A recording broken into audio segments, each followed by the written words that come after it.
And while we have some time, I'd like to remind you our rules, which is determined by the state of war in our country. So once again, we kindly ask that you pay close attention to the presenter's announcements. And of course, during the forum, it is prohibited to conduct live streams, post photos or videos, or indicate geolocation. But of course, if you'd like to share some photos or videos on your social media or maybe somewhere else, you can do it tomorrow after 10 a.m. Feel free. And of course, in the event of an air raid alert, please remain seated because the hall serves as a basic shelter. If additional information is provided by the presenter, you will be invited to move to the third floor under the ground. There is a parking lot and, of course, the main bomb shelter.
Ladies and gentlemen, just in a minute, we're going to start the next panel discussion on our stage, which is the blood of war, ammunition manufacturing, and overcoming supply chain shortfalls.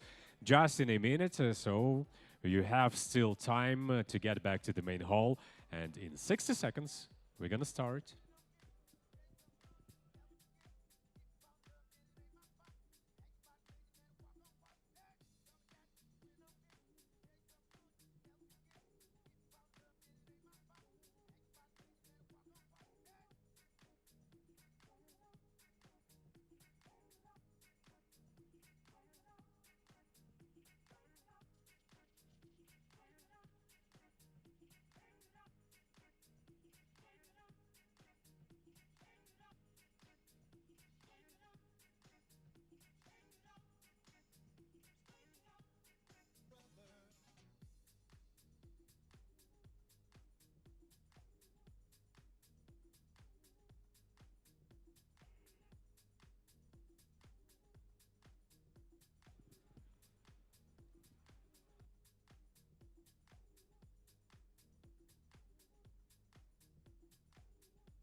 So, dear friends, everything is set for the next part of our forum. Let's continue. Once again, the next panel discussion is the blood of war, ammunition manufacturing and overcoming supply chain shortfalls.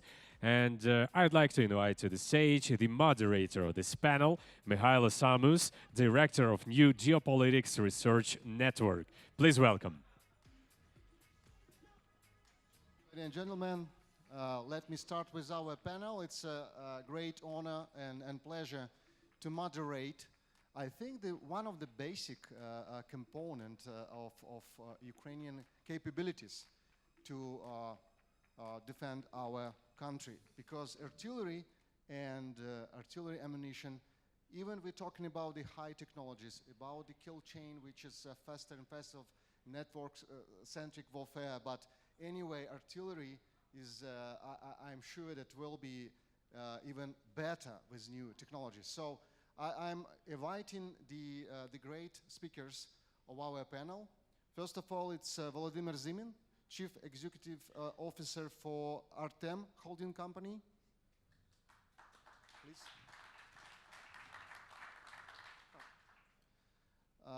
Mr. Ruslan Kyryliuk. It's the Managing Director of Kramatorsk Heavy Machinery Plant, please. Alexandre Penley, it's a Vice President, Europe and Americas KNDS France.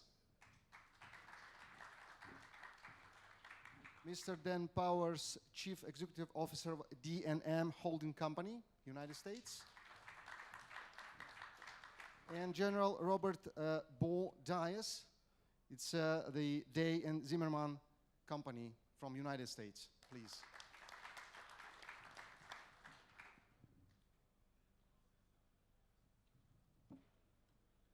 Okay, so we have a little bit more, even more time than we had in the schedule, so we will have an opportunity to discuss really vital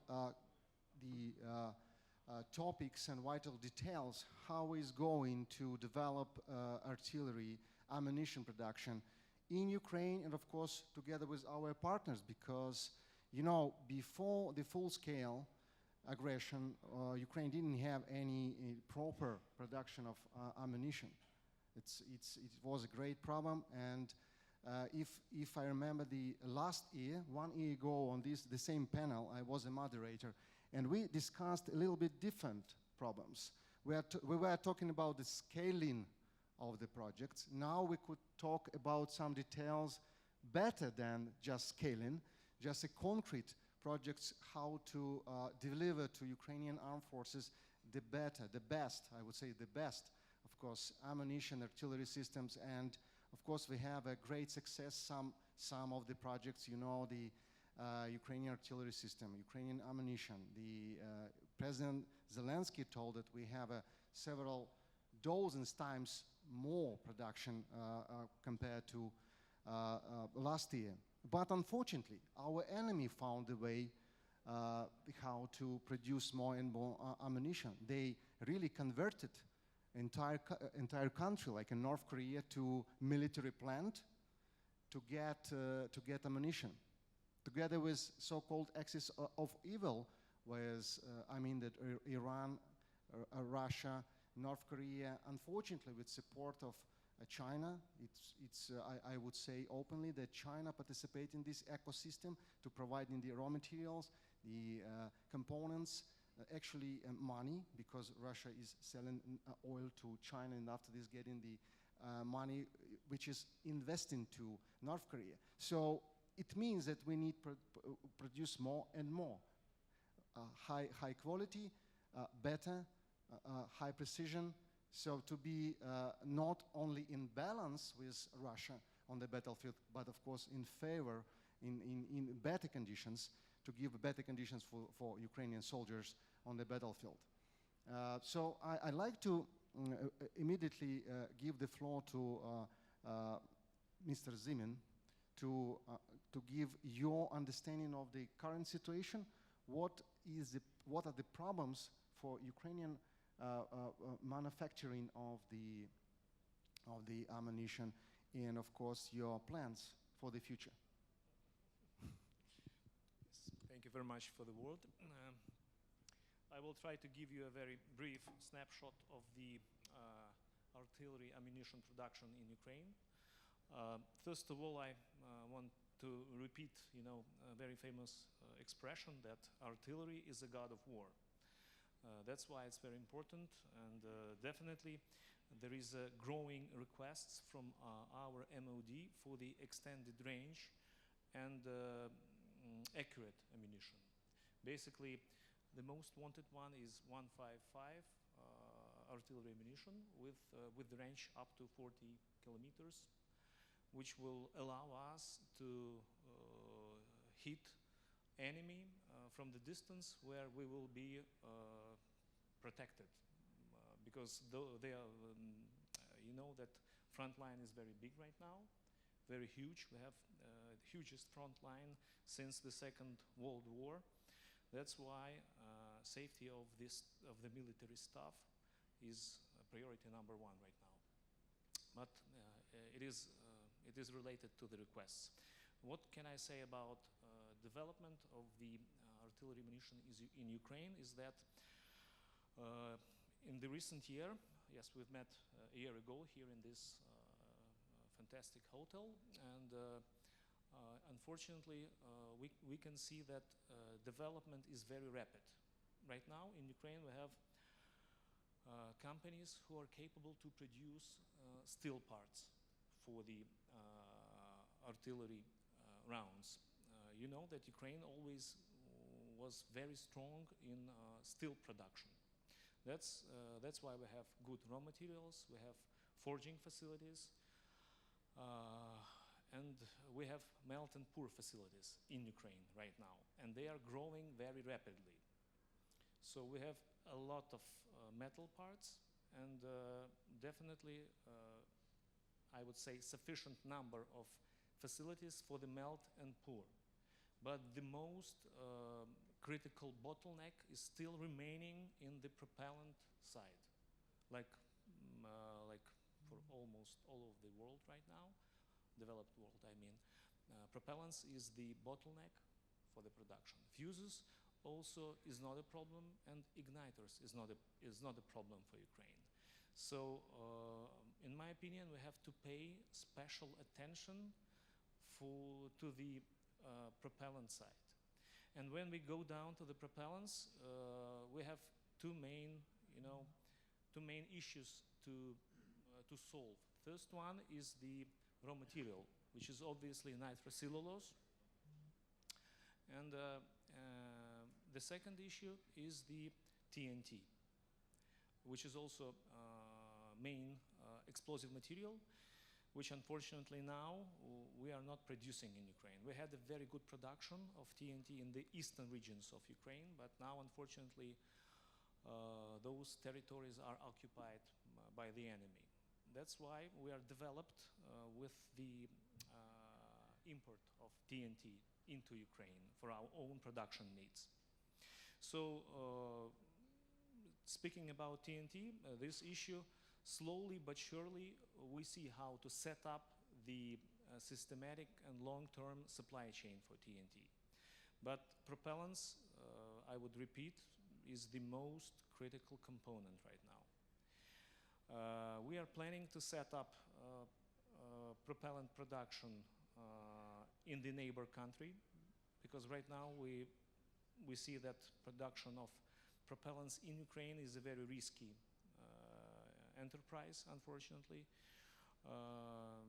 That's why we are in a very advanced stage with our partners, and I hope in the next 12 months we will be in a position to scale up production of propellants for the needs of our artillery. But still we will be dependent from the nitrocellulose supply, because nitrocellulose production is absolutely different chemical type of facility which needs heavy investments, and in my personal assumption up to 3 years from T0 till the commissioning of the nitrocellulose facility. If to be very brief, that's where we stand right now. Bottlenecks unfortunately remain plus minus the same as a year ago, but slowly moving into scaling up direction. Thank you. Thank you very much. I think we could discuss it a little bit later after the all of remarks from all of speakers. Now I'd like to give the floor to General Robert Dyess to give the United States perspective, how to maybe solve the problems described now recently. So General, floor is yours. Thank you very much. First, I'd like to say that this is my first full day in Ukraine, and I can confirm what I've known for a long time, and I've now seen it personally with my own eyes, is the resiliency of the city, the country of Ukraine, and more importantly, the people and the population of Ukraine, and that you deserve and require the support of the world and their love. So I'd like to thank you for inviting me here. I am from the United States. I am not a representative of the United States government. I work for a company called Dyess and Zimmermann, and we manufacture artillery ammunition, specifically the 155 millimeter artillery ammunition that is so needed here in this fight. Right now we are operating a plant that produced 40,000 rounds of 155 artillery last month. That is a 178% increase from a year ago when this conference was held. We are building a second plant, which is a load assemble pack plant in Kansas, and we're designing 2 other plants. One, a future artillery complex in Iowa, and the second is working with Artem here in Ukraine for a load assemble pack facility here. We are also working with KZVV, who you'll hear from in a few minutes, and we are supportive of their efforts to use a different method than melt pour of the TNT into the rounds, and we're very supportive of that effort as well. So thanks for inviting me here. On the supply chain, I think, as mentioned, I think the TNT will resolve itself. Their fuses are obviously manufactured here, as well as initiators, and I agree that propellant seems to be the thing that is going to be required in the future in order to complete the manufacture of the rounds. So thank you. Thank you, sir.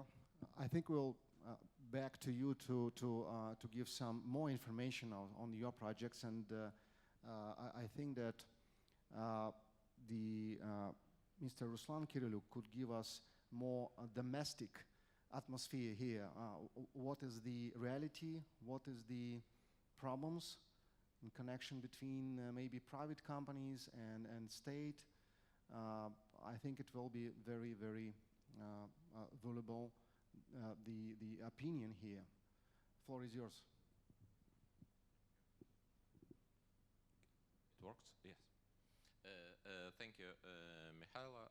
I'm representative of KZVV group, and I would put my signature almost under each word my colleague Volodymyr said. But I would like to address, Mykhailo, not problems, I would call it challenges for the private enterprise we are meeting today. And first of all, I would stress the following.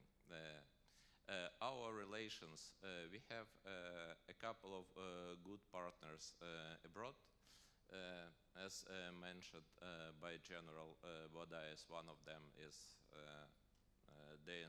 Zimmermann, our good friends and partners sitting next to us, KNDS France as well. Having relations with business-to-business private companies, we discuss a lot of things. We came to good solutions. But in accordance to our experience, there are two parallel lives. One life, it is G2G relations, and the second parallel life, it's B2B relations. From our side, we report our challenges and what we are going to achieve to our government. And our partners report slightly different view to what they are going to achieve. And then it appears that we discuss all these issues via our governments.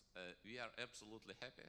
Our aim and philosophy of our enterprise to meet needs of the armed forces of Ukraine, to work for our government. And we cannot achieve our goal and result without G2G negotiations. But what would we be happy to get?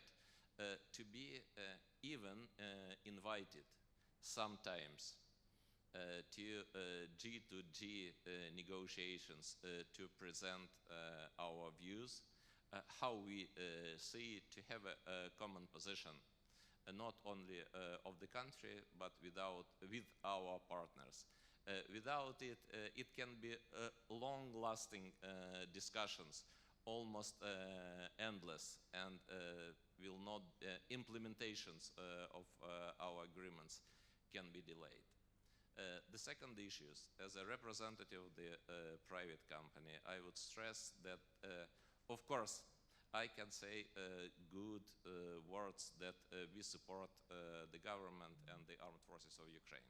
But any private company has its aim to get profit and to earn money. And in order to sign a contract, in order to do something, they usually request for us, show us money, and show us the contract that, for example, the armed forces of Ukraine is ready to buy ammunition.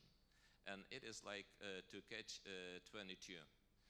In order to get a contract, a long-lasting contract, armed forces of Ukraine or Ministry of Defense of Ukraine wants us to show our capabilities. As soon as we are able to produce something, they are ready to have a contract. But in order to be supported, we need to do it a little bit in advance. Our request usually, for example, if we can conclude a long-term contract as a proof that there is a need from the armed forces of Ukraine, we do not need money on this stage.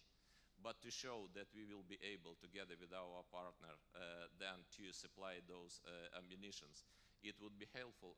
Unfortunately, I cannot see anybody on the first row in this hall to whom I would like to address those words, but hopefully they will hear us. So I do not want once again to call it a problem. It's a challenge, but if they take it into consideration, it would be much helpful to us. It will be helpful to our partners, and of course, sometimes we're trying to find the reason why it is so long to achieve something.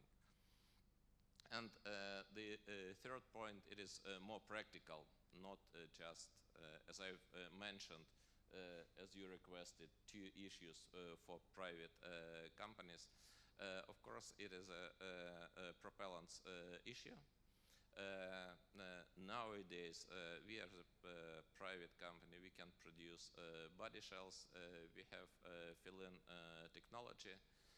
Then we do not think that it's a huge problem to get fuses and primers. But speaking about TNT and especially components for TNT, it is a real challenge. And from our side, we have recently launched the project to build a factory in Ukraine to produce basic components for powder. We want to be concentrated on producing nitrocellulose and nitroglycerin. I cannot provide you with much more details, but we will be discussing this issue at a governmental level with our partners. We think it will be helpful, and but it's a long-term project, not a project of today or even tomorrow. Thank you very much for your comprehensive picture, comprehensive analysis of the challenges. And I'd like to ask Mr. Alexandre Penley from the KNDS France. Give us the understanding of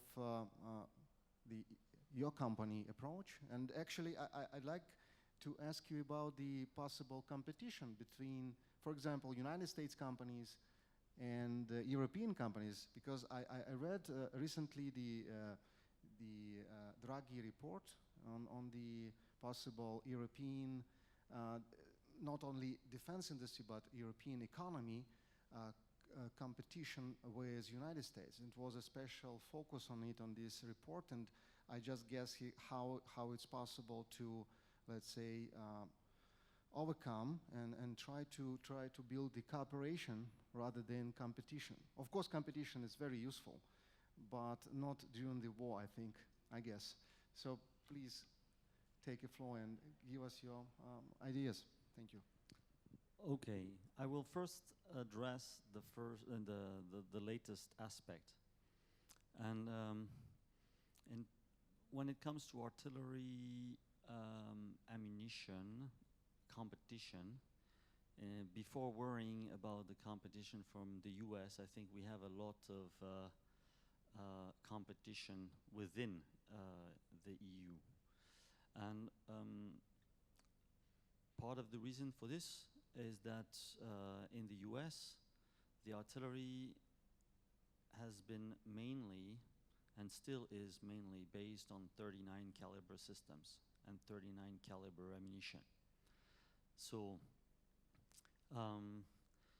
as a result of that, the competition is not that fierce for now. We will see about it in the future. But Europe has moved. Artillery is one of the very rare domains where Europe has moved to 52 caliber and has a head start, so to speak, compared to the US. So in terms of ammunition design, European manufacturers, not only, because I can think also of South Korean manufacturers, but they have designed 52 caliber compatible ammunition. And these are, you're talking about 2 different worlds, speaking about 39 and 52. So I don't see so much competition there, and there will certainly be potential. There's a lot of ongoing discussions. There will be potential to cooperate in this field.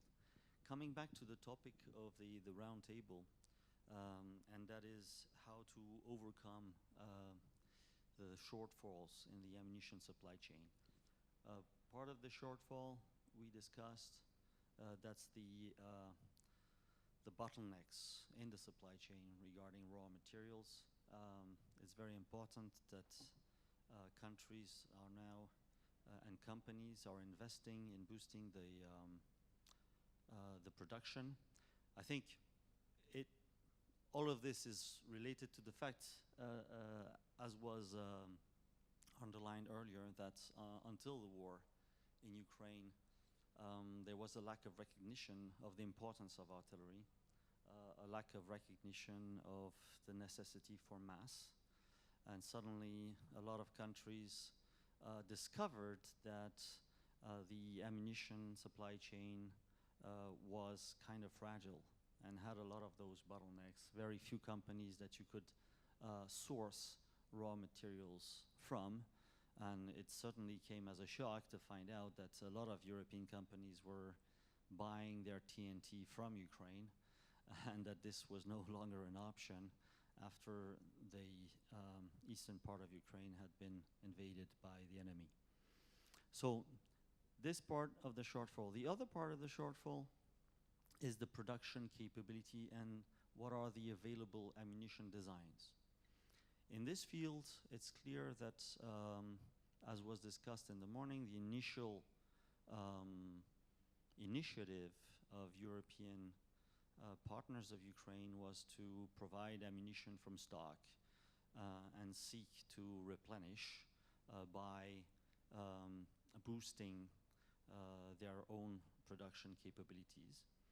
This was done, I think, quite successfully through the ASAP initiative launched by the EU Commission to address those specific shortfalls. Then we were encouraged to move to a second phase, and that's the phase we are in now, to partner with Ukrainian companies in order to transfer technology, to transfer manufacturing, and to help speed up the transition, to help speed up building up local production capabilities. But here, as Ruslan pointed out, we have been soon confronted with a contradiction. And the contradiction is that most of the focus of international funding for Ukraine is short-term. We heard it today from the so-called Danish model. We heard it from all of the donor nations.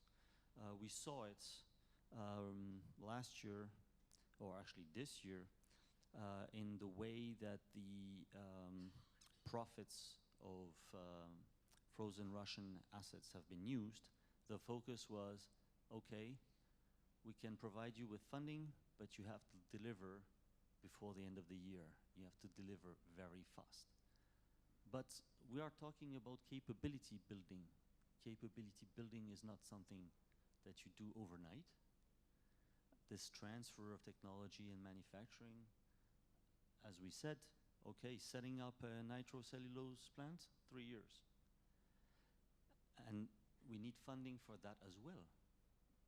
So as a company, we engaged in this process. We found appropriate partners. We pride ourselves in saying what we do, doing what we say. So we tried to do things rigorously, as the Danes have done, to identify the partners, visit the partners, assess their capabilities, based on their capabilities, design a transfer of manufacturing scheme that would be coherent and realistic. But all of this involves non-recurring costs.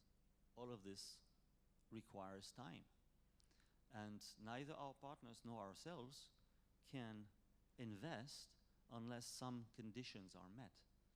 And like for any other investor, the condition is that we have to have certain visibility, certain predictability. So long-term contracts, how can we establish that? we could cover the costs if no one is going to pay for the investment, to pay for the machinery. We could cover the costs through a contract, but as Ruslan said, there's no way that we're going to get a contract if we are not already demonstrating that we are capable of manufacturing. So it's a bit of a chicken and egg dilemma. The other thing that investors require, of course, is confidence, is trust. And here, of course, for the Western providers of technology, we need to be sure that the cooperation we are engaging in will be win-win, and at a later stage will not turn against ourselves, and that we are not just going to shoot ourselves in the foot and create a competitor. I have to be blunt, but we are not here to, we say in French, paint the glasses in pink.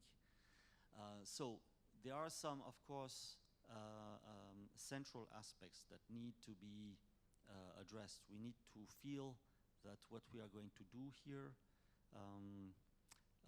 will allow us to have a return on our investment, will allow us to be stronger together, rather than actually just shifting ammunition production in Ukraine for the future, and leaving us in a quite difficult situation.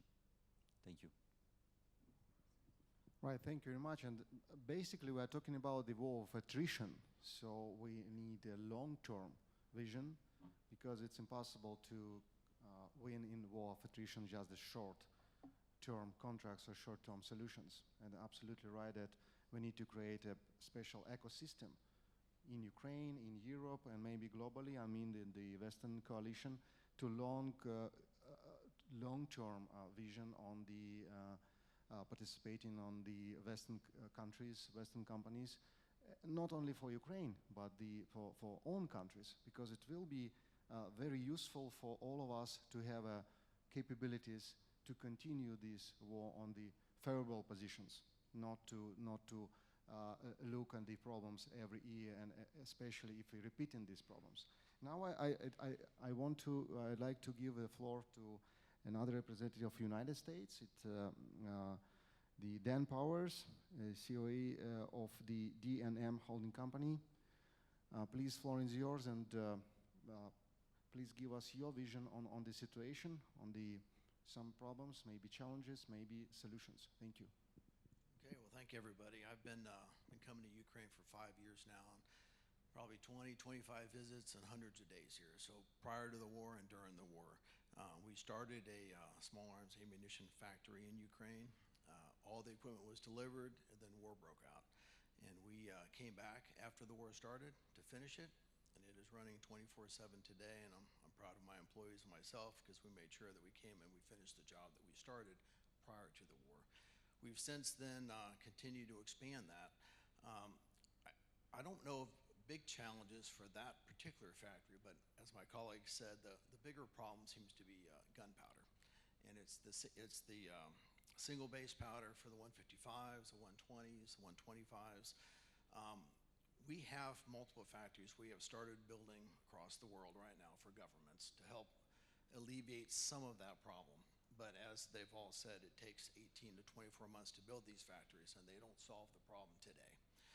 We ourselves announced a factory in Arkansas with the Ukrainian government for single base production, and that will be open in about 16 to 17 months. And we announced that in September 6th. The bigger problem, I think, is nitrocellulose, as everybody said. We have started some factories on that as well. However, that's a 3-year push. I can tell you that the industrial industry in the world has started about 12 months ago converting over to gun-grade nitrocellulose. And we expect some of that to come online middle of next year, and that will alleviate some of the problems with nitrocellulose for the ammunition factories that exist today. So we're hoping that that comes through. We're testing some of that. We are working with some of those companies as well. So hopefully, you know, in the next 12 to 18 months, the powder situation will get a little bit better. I think we will have our facility running, and possibly we'll have some other facilities here in Ukraine running as well to support the industry as a whole, you know, for that. Thank you very much. And actually, we have some time to have a reaction of each other remarks. I think it will be useful to understand the next steps. I'd like to say that, of course, to support our participants, and not only our participants, because a lot of specialists here and representatives of the specialized companies, not only ammunition, but different production spheres on the defense industry, needs to support of Ukrainian government, of course, the governmental bodies like Ministry of Defense, Ministry of Strategic Industry, the Ukrbоронпром, to create a proper ecosystem. We are talking about not just the high technologies. Like in Ukraine, we like developing high technologies, like drones, but we shouldn't forget about the basic but very important thing like artillery and ammunition. So I propose to give the floor for the final words and the reaction on the remarks of each other to our participants. Please, Mr. Zimin, give your the opinion on you heard. Maybe it's not news for you, but maybe for our auditorium was some news here, and please react on it. Thank you. Yes, once again, thank you. I would like to thank to all the speakers for a very comprehensive picture of the artillery ammunition industry right now. We are in a close touch with at least three of them, because we are working very tightly with Uzhgorodsky Melony Zavod for the production of the artillery shells of a big calibers. We are in touch with DNM, and we are in a very advanced stage of negotiations with Dyess Zimmermann for this very big and important project for the load assembly and packing facility. Hopefully we will be in a position to find an appropriate land plot and to start building this. What can I say? All of us has the same problems, basic raw material. So we can talk about small calibers, gunpowders, and big artillery calibers. The problem remains the same. The problem is the raw material, is the nitrocellulose.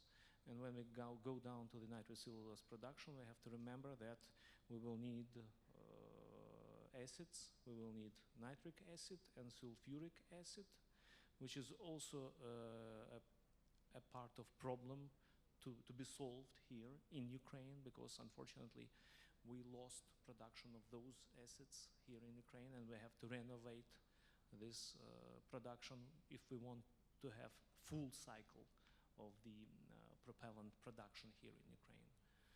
So what can I say? We have to tie together, work, and as you mentioned, create an ecosystem, which is obviously very important ecosystem of the developed world for the artillery ammunition, in order to satisfy needs of Ukraine security and needs of the overall European security issues. Thank you. Thank you very much. General Dyess, please, your reaction. I agree with you that artillery is the king of battle. And if you had asked me in 2014 if there would be another major land war on the European continent, I would have said unlikely to occur. Now, my job one of my last jobs in the Army was to look at future conflicts and then recommend to the government what investment decisions we would be making. Artillery is obviously so important in this fight, and why is that? And I would suggest there's two reasons. Number one is that the air defenses on both sides are so good that it keeps the enemy and friendly air from being a big contributor on the battlefield because nobody has air superiority. The second reason that I would suggest is that the electromagnetic warfare that is occurring is affecting some of the precision weapons that have been developed on both sides. So if you put those two factors together, that means who is going to be returning as the king of battle? It is artillery. And our systems have been incentivized to be very efficient. So that means that your supply chain is very limited and you have no inventory that you carry, that you make the amount of rounds that are stated to be required. But when you have the time but don't have the money is a different situation than when you have the money and you have no time. Because that is the reason why it takes 18 months to 2 years to stand up another line, because that means where's the workforce, where's the supply chain, and where's the production capability to do all of those. So we're in the middle of that right now. And so we now have money and no time, and then I think it's our jobs to determine how to best utilize the resources we have, and one of those resources, most important one, is time. So that's my thoughts on that. Thank you. Thank you very much, General. And Mr. Kyryliuk, your reaction on your colleagues' interventions. First of all, I'm thankful to all my colleagues because we cooperate with 80% of representatives on this panel, except maybe DNM. But I thank to my colleagues, General Dyess, Alexandre, Penley, and of course to our local colleagues, Volodymyr. He mentioned the factory of our group. But I would like maybe not to comment, but some ideas for future discussions. I absolutely agree, and I would like to make a stress on long-term cooperation. As a private company, we would like to propose some keywords: mutually beneficial cooperation. We would like not to get an aid. We would like not just to get investment. We would like to cooperate as a partner. And once again, to propose mutually beneficial cooperation. In order to propose mutually beneficial cooperation, we need to minimize risk of investments for our partners. And it's one of the key issues in issues of security, of production on the territory of Ukraine. We do some steps to protect our factory. Kramatorsk factory made relocation from the eastern part of Ukraine to the western part of Ukraine. To enhance resilience, we split our production into several production sites in the western part. But we need understanding from Ukrainian side and more also from the side of our partners. We need air defense protection, we need electronic warfare protection, we need protection from subversion groups. So it's a complex system to ensure security for our enterprises. And last but not least, it is not hugely discussed. Maybe it is, Mykhailo, for you and for future discussions, but we would like to work in a, let's say, civilized manner. We would like to get licensed or to produce a licensed product. KZVV is a producer of 155 millimeter self-propelled howitzer in Ukraine.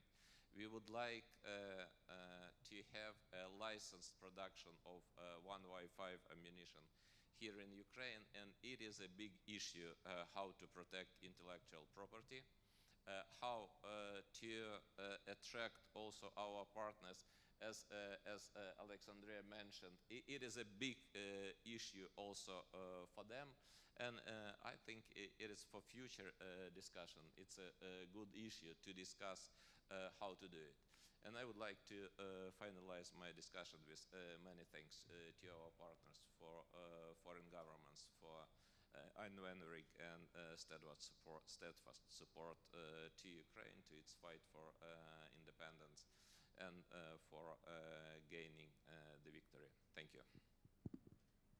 Thank you very much. You're absolutely right that we need to thank you, our friends and partners, for the support. Without it, it would be absolutely difficult.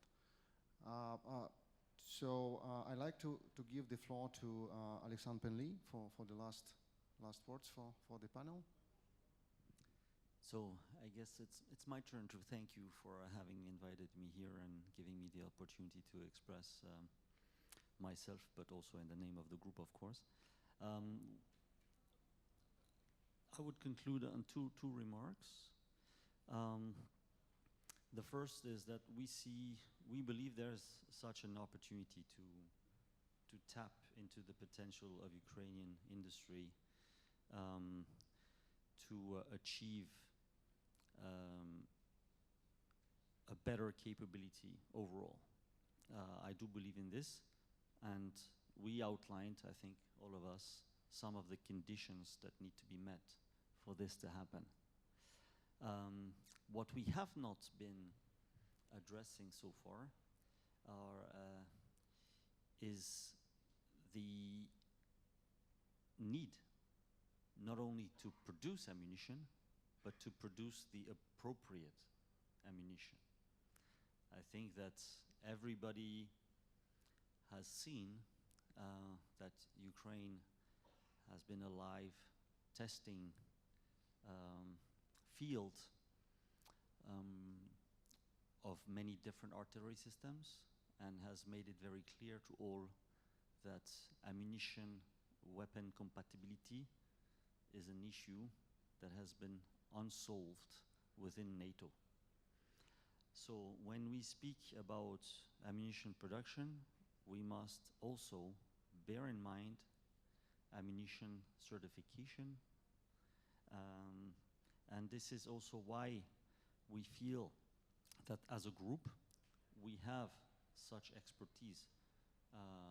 We are supplying a lot of the artillery systems, Panzer Howitzer, tomorrow RCH, Caesar, that are in service.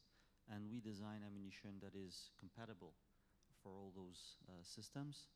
And so we have an understanding, a fine understanding of the gun, ammunition, weapon compatibility topic.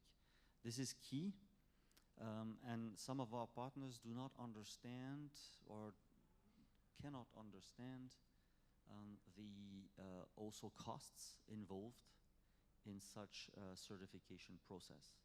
And perhaps one of the way forward is collectively to seek the best way to alleviate these certification processes, to make them more efficient and to make them more cost effective, so that we can be faster in achieving the result. Yeah. Thank you very much. Thank you very much for absolutely smart and comprehensive approach. And Mr. Powers, please, your final words on the panel.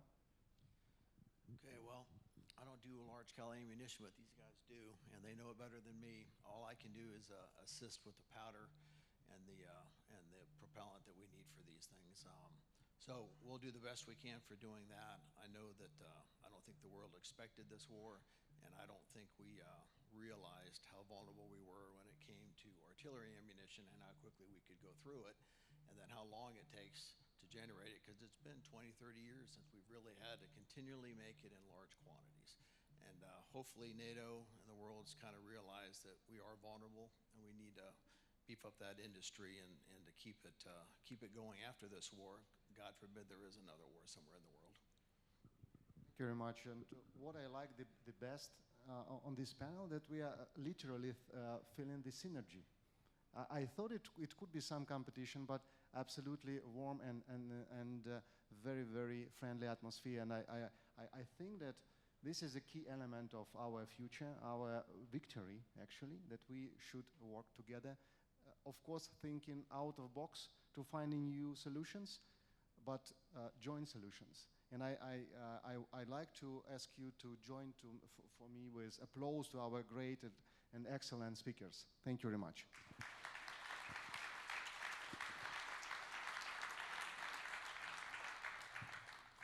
Thank you, Mykhailo, and thank you, your panelists, for lively discussion. And ladies and gentlemen, without break, we are moving to the next panel discussion, which will start just in 1 or 2 minutes. So, remain your seats.